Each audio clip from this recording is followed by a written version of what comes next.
ناظرین گرامی السلام علیکم ورحمۃ اللہ وبرکاتہ۔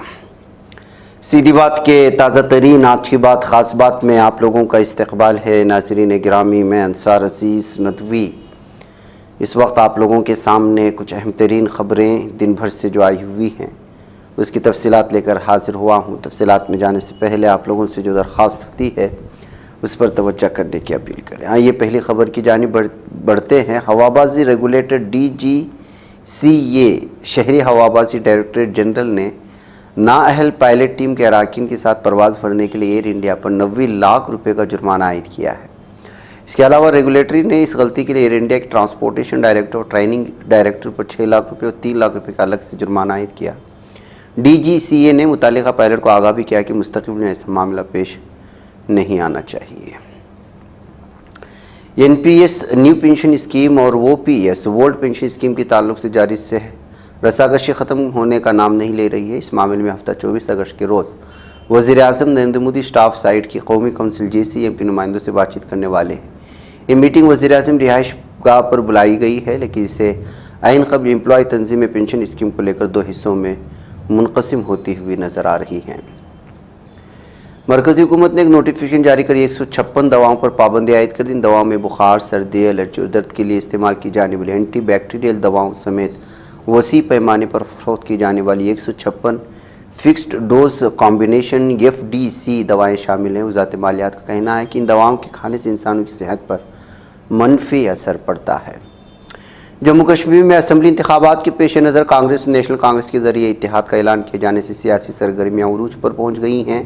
جمعرات کو کانگریس صدر ملکاجن کھڑگے اور سابق صدر راہل گاندھی نے سری نگر میں جموں کشمیر نیشنل کانفرنس کے صدر فاروق عبداللہ، نائب صدر عمر عبداللہ سے ملاقات کی تھی، جس کے بعد دونوں پارٹیوں کے درمیان اتحاد کا اعلان ہوا۔ ساتھ ہی کہا گیا تھا کہ جلد ہی سیٹوں کی تقسیم سے متعلق فیصلہ بھی ہو جائے گا۔ جمعہ کے روز عمر عبداللہ نے ایک بیان میں کہا ہے کہ بیشتر سیٹوں پر عام اتفاق قائم ہوگا، بقیہ سیٹوں کے لیے مثبت انداز میں بات چیت جاری ہے۔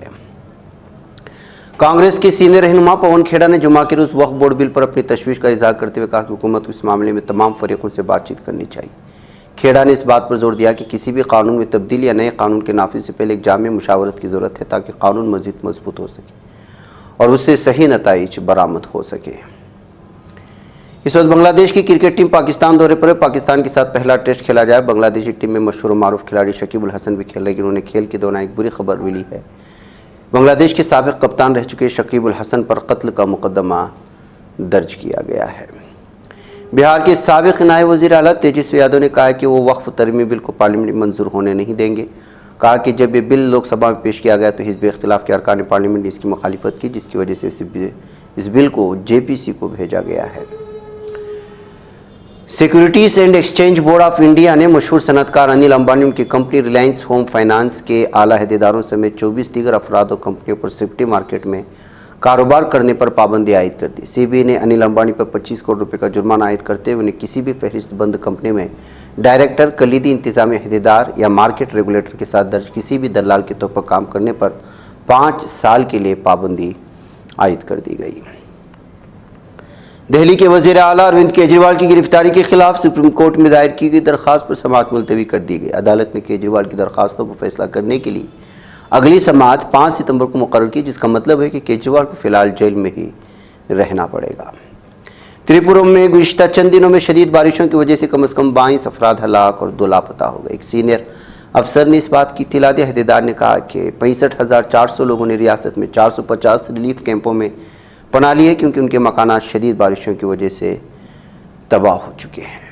ہندوستانی خاتون پہلوان ونیش پھوگاٹ نے دہلی پولیس پر بڑا الزام لگایا۔ دراصل ونیش پھوگاٹ نے ایکس پر پوسٹ کی، جس پر پوسٹ میں انہوں نے کہا کہ دہلی پولیس نے ان خواتین پہلوانوں کی سیکورٹی ہٹا دی ہے جو عدالت میں برج بھوشن کے خلاف گواہی دینے جا رہی ہے۔ اس نے دہلی پولیس کے علاوہ ہندوستانی پہلوان نے دہلی خواتین کمیشن کو بھی ٹیگ کر دیا ہے۔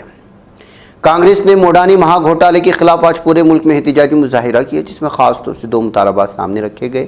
پہلا مطالبہ تھا CB چیئرپرسن مادھوی پوری بچ کو ان کے عہدے سے دستبردار کیا جائے اور دوسرا موڈانی مہا گھوٹالے کی جانچ JPC سے کرائی جائے۔ کئی ریاستوں کی کانگریس یونٹ نے اس معاملے ED دفتر کا گھیراؤ بھی کیا اور نعرے بازی بھی۔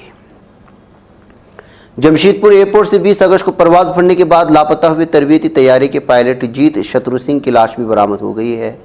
ہندوستانی بحریہ کی ٹیم نے تقریباً 6 گھنٹے تک چلی تلاشی مہم کے بعد جمعرات کی شام تقریباً 5:30 بجے شترو سنگھ کی لاش چانڈل نہر سے برآمد کی۔ زیر تربیت پائلٹ شبروجیت دتا کی لاش جمعرات کی صبح نہر سے برآمد کی گئی تھی، حالانکہ حادثہ زدہ طیارے کی تلاش ہنوز جاری ہے۔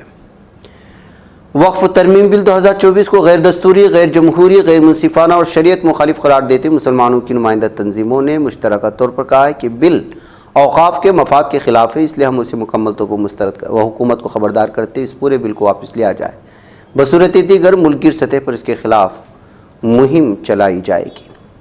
وزیر اعظم نریندر مودی پولینڈ کے دورے کے بعد یوکرین کے دورے پر پہنچ چکے ہیں، جہاں انہوں نے یوکرین کے صدر ولادیمیر زیلنسکی کے ہمراہ کیف میں شہید بچوں کو یاد کیا، انہیں خراج عقیدت پیش کی۔ خیال رہے کہ روس اور یوکرین کے درمیان 2.5 سال سے جاری جنگ کے درمیان وزیر اعظم نریندر مودی جمعہ کو یوکرین پہنچے۔ وزیر اعظم مودی جمعرات کی رات پولینڈ سے روانہ ہوئے تھے۔ 10 گھنٹے ٹرین کے سفر کے بعد ہندوستانی وقت کے مطابق صبح 10 بجے کیف پہنچے ہیں۔ افغانستان میں حکمراں طالبان نے برائی کا مقابلہ کرنے، نیکی کو فروغ دینے کی کوششوں میں نئے قوانین کے تحت عوام میں خواتین کی آوازوں بے نقاب چہروں پر پابندی عائد کر دی۔ سپریم لیڈر ہیبت اللہ اخنزادہ کی منظوری کے بعد یہ قوانین 21 اگست کو جاری کر دیے۔ واضح ہے کہ طالبان نے 221 میں اقتدار پر قبضہ کرنے کے بعد فضیلت کی تبلیغ اور برائی کی روک تھام کے لیے ایک وزارت قائم کی تھی۔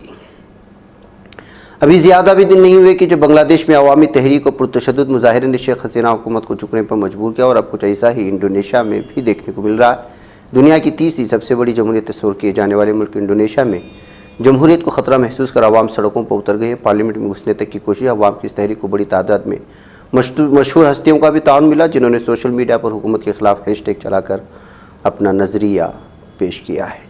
جنوبی کوریا میں ہوٹل میں آتش زدگی کے نتیجے میں 7 افراد کے ہلاک ہونے اور 12 لوگوں کے زخمی ہونے کی خبریں آئی ہیں۔ بنگلہ دیش کے جنوب مشرق میں شدید بارشوں میں ندی نالوں میں طغیانی سے پیدا ہونے والے سیلاب سے ایک شخص ہلاک ہو گیا، جبکہ 30 لاکھ افراد محصور ہو کر رہ گئے ہیں۔ اسرائیلی فوج نے غزہ کے جنوبی شہر خان یونس میں گاڑی کو نشانہ بنایا، جس میں 4 فلسطینی جاں بحق ہوئے ہیں۔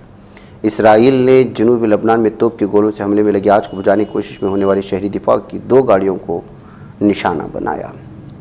غزہ کی پٹی کے جنوب میں خان یونس میں واقع الناصر ہسپتال کی انتظامیہ عالمی برادری سے مطالبہ اسرائیل پر دباؤ ڈالے تاکہ فلسطینی نسل کے تحفظ کے لیے ضروری طبی سامان غزہ میں داخل ہونے کی اجازت دے۔ ظالم دہشت اسرائیل کا ایک وفد غزہ کی پٹی مصر کی سرحد پر فلاڈیلفی راہداری اور رفح سرحدی چوکی کو دوبارہ کھولنے پر بات چیت کے لیے مصر روانہ ہو چکا ہے۔ مقامی میڈیا میں بتایا گیا ہے کہ موساد کے ڈائریکٹر ڈیوڈ ہارنیا اور خفیہ ایجنسی شن بیت کے سربراہ رونن بار پر مشتمل وفد قاہرہ پہنچ چکا ہے۔ ناظرین گرامی، آج کی بات خاص بات میں اتنا ہے۔ انشاءاللہ پھر آپ لوگوں سے ملاقات ہوگی۔ مجھے اجازت دیں۔ السلام علیکم ورحمۃ اللہ وبرکاتہ۔